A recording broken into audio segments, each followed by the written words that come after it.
Welcome to the Simply Vegan podcast, brought to you by the team at Vegan Food and Living, the UK's best-selling vegan magazine. I'm Holly Johnson, and each Tuesday I get together with my colleague Molly Pickering to share what we've been eating, what's got us thinking, and the new products that are worth trying. And don't miss our Thursday podcast, where we chat to some of the leading names in veganism. If you're listening on Apple Podcasts, we'd love it if you hit the subscribe button, as it helps us to rate in the charts. It also means you'll be alerted to every new episode of your favourite podcast. If you're anything like me, life can quickly become chaotic, and finding fresh and nutritional vegan recipes can become another thing to add to the to-do list. Our best-selling magazine, Vegan Food and Living, is on hand to help. You can join us today and try an issue for just 99p by visiting veganfoodandliving.com/podcast or using code podcast when you order with us. You'll not only receive the magazine to your door, but also have access to thousands of plant-based recipes at your fingertips in our digital magazine archive, which is fully searchable and simple to use. Join us today and make cooking delicious vegan food that bit more exciting by visiting veganfoodandliving.com/podcast. This episode is sponsored by California Walnuts, which, like all walnuts, are the only tree nut to contain a significant amount of omega-3 ALA, which is good for your heart and overall wellness. The taste and texture of California walnuts makes them a versatile ingredient for all kinds of plant-based dishes. California walnuts absorb the flavours of other ingredients and give your dish a healthy crunch. 30 grams of California walnuts offers 4.4 grams of protein and 1.4 grams of fibre. For great tasting walnuts, keep them in the fridge, or for longer storage, place them in the freezer for up to 12 months. So why not grab a bag of California walnuts next time you're shopping? Make sure you check the pack for produce of California or produce of USA. To find out more, visit californiawalnuts.co.uk. For today's show, I'm joined by Monk Coleman, life coach, author, meditation instructor, and 3 times natural pro physique bodybuilder. That's quite a lot of things on your CV there, Monk. How are you? I am doing well. Thank you so much. Thank you for having me. Yeah, it's lovely to have you on the show. I'm really looking forward to chatting to you and hearing about your story, because it sounds a really interesting one. Do you want to tell us a bit about yourself and about your journey and when you went vegan and things like that? Yeah. I was born into a very poor household. And my father passed away when I was about 3.5. And there were 7 of us and just my mom. My mom did the best she could. She was a miracle worker, but, we didn't have a lot. We had food. And that was the most important part, and she loved us, but she couldn't give us the attention or the things that we needed because there were so many of us. Yeah. Right. We didn't get stimulated like we should have got stimulated. So a lot of us fell into addiction and other things like that growing up. And then from that point on, as I was getting older, you don't really know how to make the best decisions for yourself, because what you were taught does not create the optimal outcomes. So you keep on trying everything, trying to get it right, but it's just like you're walking around in the dark. You have no guidance. And when you have no guidance, it becomes very tricky and dangerous. So you don't know how to process your emotions. You don't know how to process anything that you're receiving right now. So I found a miracle cure for all of that, the way I was feeling internally. And that was alcohol. Yeah. That was my miracle cure. So the way I was feeling on the inside, the insecurities, the traumas, the things I needed to heal from, the things I didn't know about, the things that I was worried about or concerned about, the way I felt about myself, all could be cured with this one thing. But the problem with that is you have to continue to use it or even more to get the same effect. So I didn't know I thought I didn't have a problem. I didn't know why I started to use it the way I was using it, but it made me feel okay. And the more and more you use it, you're still not feeling okay at some point. Yeah. Now you're just fully in. The hangovers are longer, the usage is more, and it's creating this chaos in your life.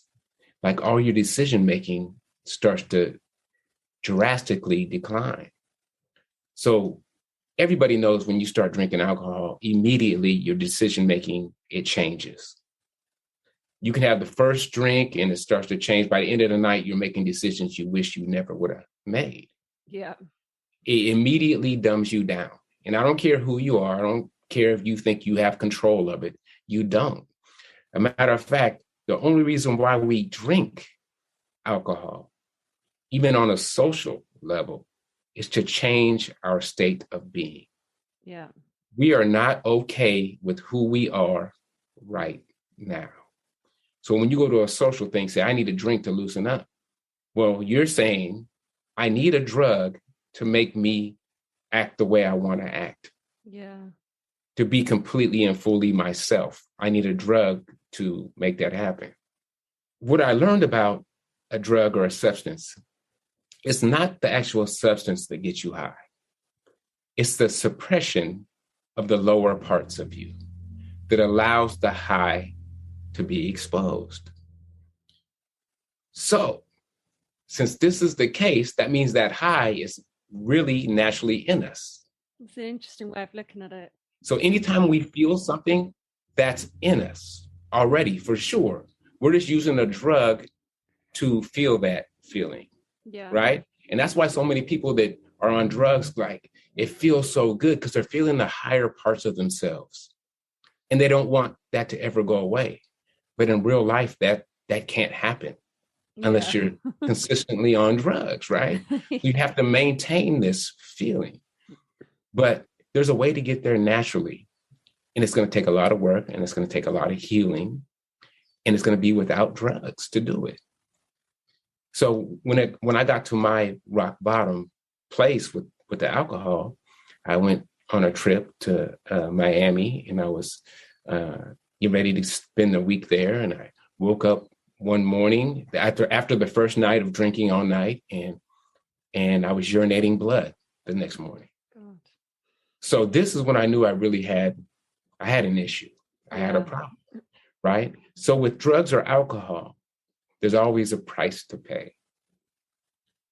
For a very easy example is, the more you do the night you're partying, the bigger your hangover is going to be the next day. Yeah, I think we've all been there, haven't we? It's so true. That's like the microcosm. Now, the macrocosm is extended periods of doing this. There's going to be a bigger price to pay at the end. And I was paying that price, but I didn't know how to stop because I've been doing it for so long. Yeah. So I continued, believe it or not, for several months. And then I had to make a decision one night after a party. It was like, do I want to be here or not? My dad passed away because of his lifestyle I think 36 years old. I'm 38 at this time. Wow, that's so young. So I was repeating the cycle, the same thing, how he was living his life. I was living my life the same, even though he wasn't there. And we all know now that trauma could be passed down from your parents and grandparents and so on. And I was at that point where I was a perfect reflection of him. And I had to make a decision whether I wanted to be here or not. And I did. And after that party, I was like, this is it. It either has to be just ride this thing out and not be here, or it has to be all the way. It was all the way or nothing. How did you, come back from that? Because it is so hard, isn't it? Even for someone who, like, I don't consider myself addicted to alcohol, but it is a part of my life. And if someone said you have to stop drinking, I would find it difficult. So for someone who is completely addicted to it, it must have been extremely hard. Well, you have to think about it like this. And if we start to ask ourselves, why? Like, why do we need it? Why do we do it? If you keep on working backwards, there's going to be the root of why you do it. There's always a cause and effect in every single thing in life.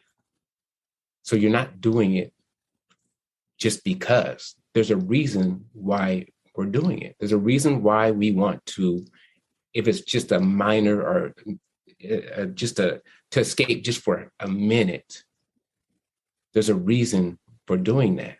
And we have to understand that alcohol is poison. This is why when you abuse it, this is why, you see, when you don't abuse it, you're just taking small doses of poison. And if you just look at it like that, that sounds crazy in itself. I'll just take a little bit of cyanide every once in a while. I won't take a big dose, right? So you have to know that it's poison and all the health benefits. That's all BS. There's no health benefits. These are people trying to sell you something. Yeah. That's all that is. A little bit of wine. Well, 3 bottles in, what do you think it's really doing? Right? You think it's really making your heart healthier? What is that all about? Yeah. But if we go backwards, like I said, there's always cause and effect. Why are we doing it? And I tell some of the younger people that I coach that drink, I'm just like, but why do you do it? They can't even answer that question because they haven't they haven't investigated like they should. There's a reason why you're doing it. And when it comes down to it, there's healing that needs to take place that you haven't addressed yet. When I hear people say, oh man, I had a hard day, I need a drink. That's a perfect example of, I need to escape what I just experienced today. Yeah, definitely. And that is dangerous, because everything that you don't deal with, you suppress. And eventually, whatever you suppress is going to be expressed, whether it's through blow up with your partner, whether it's through disease in your body. When we store these things, it has a physical effect, not only an emotional effect, but a physical effect on us. So the best thing to do when we have a hard day is to be with that hard day, to process that hard day, and not to store that hard day. So when my alcohol consumption came to an immediate stop, and that's been almost 14 years now. That's amazing. I didn't know what to do with myself. I was anxious. So usually I only smoked cigarettes when I drank. But now I wasn't drinking, so I was smoking cigarettes when I didn't drink. Yeah. I was so anxious, I didn't know what to do with myself. It was such a part of my life. I didn't know what to do with myself. Like the days that I felt, and I didn't drink every day. It wasn't like I was on the corner. If you would have looked at my life, you were like, oh, he just likes to party a little bit. Yeah. That's where I was, right? It wasn't, people think, oh, you had a drinking problem, like you was out there really bad, peeing on yourself in public I wasn't that guy. I was just going to the clubs and partying and doing the thing. Yeah. Right? So I didn't know what to do with myself, because usually when it got to a point of feeling uncomfortable, I just go have a beer or something, and then I'll be better. But now when that feeling started to come, I just had to be with it. Yeah. That's the difference. So what happened was I was very irritable, and I was very short. I was always, I was playing the victim, and people bothered me now. I used to be the friendly drunk, I always had pretty good mood and all that stuff. Now I'm just like, why do I have to go through this? Why do I have to give up something that was such a big part of my life that helped me to cope? So you didn't go to rehab or anything? Nope. You managed to just do it on your own? Nope. So about maybe about a year into it, I'm like, I need to do something because this is hard. And I don't know how meditation came into my awareness, but meditation came into my awareness, and I started to implement meditation into my life. Right.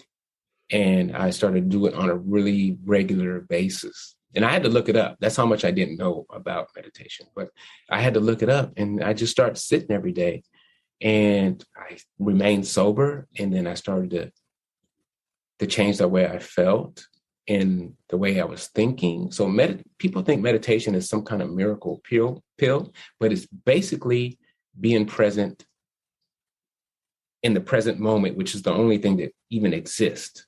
Mm. So when you are able to be in the present moment, because the past is gone and the future never comes. It's always the present moment, always. Every thought, every action, everything you do is always in the present moment. Even if you're thinking about tomorrow, you're doing it now. So to connect to the present moment in the source, which is in the present moment, but now you're starting to connect to it, it starts to transform you from the inside out. I didn't know this was what was happening to me, but I just knew that things were getting better. I was feeling better. I wasn't as anxious. And then the weird thing happened. I started to really start to care about myself. And eventually, within maybe 6 months or so, I stopped smoking cigarettes too. So I started to really care about myself. And I started to move back to loving myself. Because we all love ourselves when we're born, because that's what we are.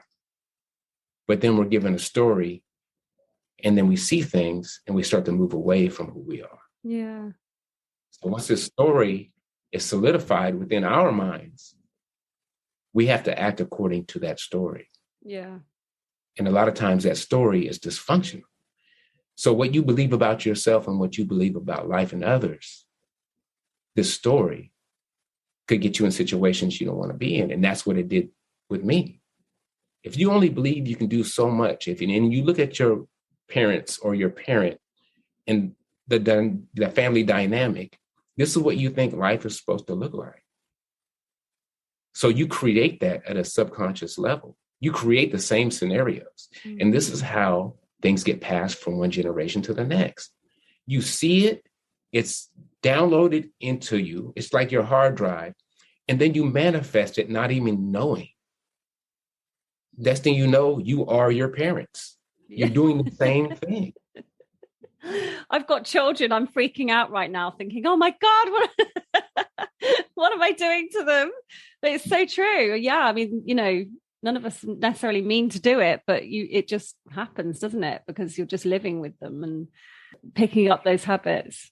Until you realize that your whole life was created for you, you're never going to live your purpose. You're never going to do what you came here to do, because you are living somebody else's life. Mm. I don't care who you are. And I don't care if it doesn't have a lot of dysfunction. You're going to feel at some point, if you're not living your life, even though you have the picket fence, the 2 kids, the good career, you're going to feel like something's missing, because it's not really you that's living this life. This is your story that's living this life. Mm. So you wonder why you're not content, or you're not fulfilled. Oh, maybe I married the wrong person. So you switch partners. Doesn't make a difference. Maybe it's the career. Maybe let me switch jobs. It makes no difference. We have to let go, completely strip ourselves down to the metal and connect to who we really are. And then our life will change. And it will change in a way that you are fulfilled and you are aligned and you're living your life and you're doing what you came here to do, not what your parents wanted you to do, not what your husband or wife expected you to do, but what you came here to do. And then your life takes on a whole different outlook within. You're more at peace. You have more joy because you know that feels right and there's nothing that's empty. So I think a lot of times when people have everything on the outside that they thought they checked off all the boxes, this is what I want in my life and I'll be happy. And then they're not happy. This is why. Yeah. And it's very confusing, I think, isn't it? Because you aim for all these things. You, like you say, the big house and the career and the children or whatever. And you get there and it's like there's still a little bit of emptiness. So yeah, it's sort of powerful stuff. At what point did you discover veganism then? I kept meditating, and a few years into it, I'm being more connected to source. I'm being more connected to everything is one thing. We're all just taking on different forms. So I'm being connected not only to other humans and in suffering, and I started to care about people that I never used to care about before. I'm realizing the connection that we all have. And about 3 years into it, I was eating at a restaurant in Oakland, and it was a meat-based like restaurant. It was like a breakfast spot almost, a lot of bacon, ham, and all that stuff, right? Yeah. But I was with a friend of mine, and I ordered a vegetarian omelet with no meat. And I don't usually do that. And she goes, "Are you a vegetarian?" And I said, "Yes." The crazy part about it is, at that moment, I knew that I was not going to participate in eating meat anymore. I didn't know why. So I had to look it up. First thing that I looked up a couple of things as soon as I left that meeting. I looked up bodybuilding and vegetarianism because I didn't know what a vegan was. Then I looked up, well, why did I say that? Like, why did I answer the question that way? And I found the answer to be very interesting. The one that I took, there were several things in there, but the one that really resonated with me was, it said, I didn't want to do harm to other beings. Yeah. Beings, not people, just beings. I came to a subconscious understanding that these other beings suffer. And I didn't want to be a part of it. And I said, well, that's interesting because even as a meat eater, if I had to kill my food, I wouldn't be able to do it. Mm. And that just goes to tell you, anybody out there that's listening to this, if you would not kill everything that you eat, that means deep down inside, you know, it's not aligning with your spirit. Mm. Yeah. You know, you don't want to see the violence or see suffering, but you just choose to look the other way. And we have to be very conscious of this. Why are we being part of something that we don't even agree with just because of our program? And this is what I'm saying about really being who you are. We're given our diet, we're given our religion, we're told what race we are. We're given a name. And depending on what political party your family is affiliated with, you're usually the same. So of course, we think our diet is whatever our diet is, but it's not our diet. It's the one that was forced on us, and we had to agree to it at one time. Yeah. So since we're so much living in the program, we feel we can't do without that. If you were in the same body, the exact same DNA, and you were raised in a different house, your beliefs about life would be different. Beliefs are always subject to change. At what point did you start bodybuilding then? Was that before? Did I start? Yeah. So I was always in the gym trying to, be in shape, even when I was living that life, because there was benefits to it. And I wasn't even talking about like benefits as far as health. I just wanted to look a certain way. Yeah. So I was already doing that. If you looked from the outside, I was in great shape then as well. After I learned about why I stopped eating meat, I was like, okay, that makes sense to me. It totally makes sense to me. I came home and I told my wife, I'm not eating meat anymore. And she's like, good for you. I'm still eating it, right? But she's a vegan as well now too. But I was still eating eggs and I was still not checking for milk. I'm like, well, that's a lot, Yeah. That's too much. I mean, the meat, that's one thing, but I ain't trying to check all the packages and whatever. Then I seen a video on the egg process and the milk process, and I immediately stopped that as well. Yeah. And then it just got the rabbit hole that started getting deeper and deeper. Then I was like, all the clothes all these leather shoes and stuff, we packed them all up, put them in the trunk of a car, put some bananas and oranges in there, took them to my old neighborhood, popped the trunk, gave everything away. Wow. That's amazing. So that's how I got to that point. And to me, veganism, and I think a lot of people have a very short-sighted view of it.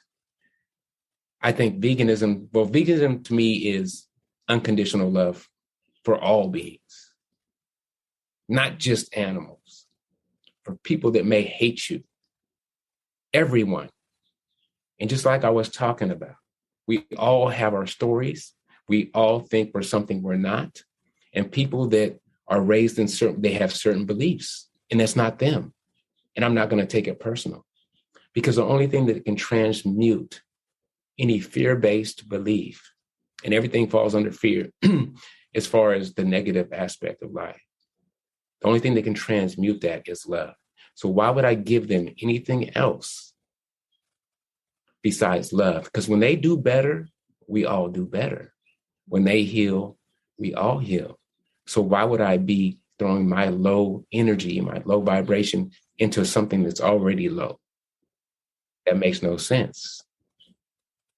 So what effects did you notice when you went vegan? What changes do you notice? Well, I didn't know how to do it. So basically, I just took the meat from my diet and just kept eating the same thing. So, Yeah. So it was kind of crazy, but I could tell instantly, like the digestion and stuff was completely just changed. It was like mind blowing. It's been almost 10 years now, but it was just, I remember it was just mind blowing. I'm like, wow, that's crazy. And then I started to even be more connected. People don't understand when it comes to energy, like the energy you put in your body. Everything has an energy, is imprint on it. And when you eat that energy from the animals and the way they were treated, it literally becomes you. And people don't understand that you are what you eat is a literal statement. It's just not like, oh, you eat donuts, you get fat. No, that's not it. You are what you eat all the way through the whole process energetically as well. So when you're eating this flesh has an energy in it, and you're taking that energy into your body, and you're breaking it down, and it becomes you. Without food, we don't exist. So that food is actually becoming you. And so I noticed I was being more connected, removing this energy from my system. And now it makes sense to me why a lot of people that do have a meditation practice do not consume animal products.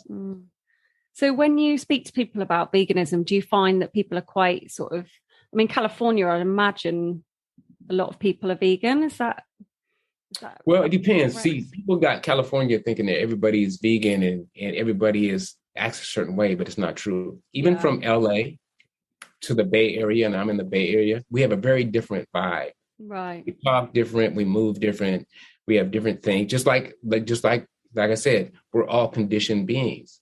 So wherever area you're in, you're going to pick up the accent, you're going to pick up the way, the style, the everything. Yeah. Like what we do as humans. But in the middle of the state, it's more like Texas, very conservative, very meat-based. There's cow farms everywhere. Yeah. The same thing. So in California, we have all different dynamics as far as the people and how they live. But in the main urban areas, like the Bay and LA, there's a lot of veganism in these areas. Yeah, it's shocking seeing the scale of some of the farms in America, isn't it? I mean, crazy. It's just, and you see the runoff and the waste from the animals, and the whole area is just completely polluted. It's just unbelievable, really, that it's still allowed to happen in this day and age. So we drive to LA sometimes. It's about a 6-hour drive. Oh, but wow, on the way 6 there, hours. God. Yeah, California's a long state. Yeah. So, we're so different here. I mean, we're just in such a small country compared to you guys. Yeah, so it's a long drive, but on the drive they have 2 big cow farms, and it smells for like 5 miles. There's just thousands and thousands and thousands and thousands of cows are on this, just standing there, just full of feces and just dirt, and it gets to 100 degrees out there, and they're just standing around waiting to be slaughtered, and it's heartbreaking. How do you cope with that personally? Because it's something I really struggle with. Just the thought of all those animals kind of suffering. It's something that really, I mean, I find it very difficult to watch any of the documentaries because I literally have nightmares. I'm sort of. Yeah, I don't watch it. I recommend the documentaries, but I don't watch them. Yeah. Because I started to watch Earthlings. And I got a little bit into that, and I'm like, nah, I'm good. I already wasn't doing it, right? I didn't watch the videos till after I was already there. So, I mean, I didn't think I needed to continue to watch it. It's just going to cause me, my heart to ache just watching this process happen. Yeah. But we can only do the best that we can do as individuals, right? And I think the most important thing it comes with me is I don't push veganism on anyone. I believe whenever you push something on somebody, even if they change, it's going to be temporary. I try to help people to understand what it is, right? I will insert it into casual conversations and just give information from a loving, not a judgmental place. Yeah. So they're going to receive it in a different way. I think anytime you do anything from a judgmental place, you're going to get that same energy back. Definitely. So I'm like, have you ever thought about this? Right? From a loving place. Look, I've had people joke to me about it, you know, I would like, it's funny. And I know a lot of vegans get upset when that happens, but I got to stay in the energy I want them to feel and receive from me.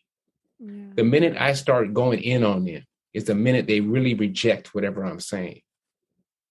Even if it's true, even if it rings true to them, they're going to be like, the way he came at me, I don't want nothing to do with it. It's almost like the guy that sits outside of the football stadium. They want you to be a Christian, but he says, repent or you're going to go to hell, or, you know, God hates this or God hates that.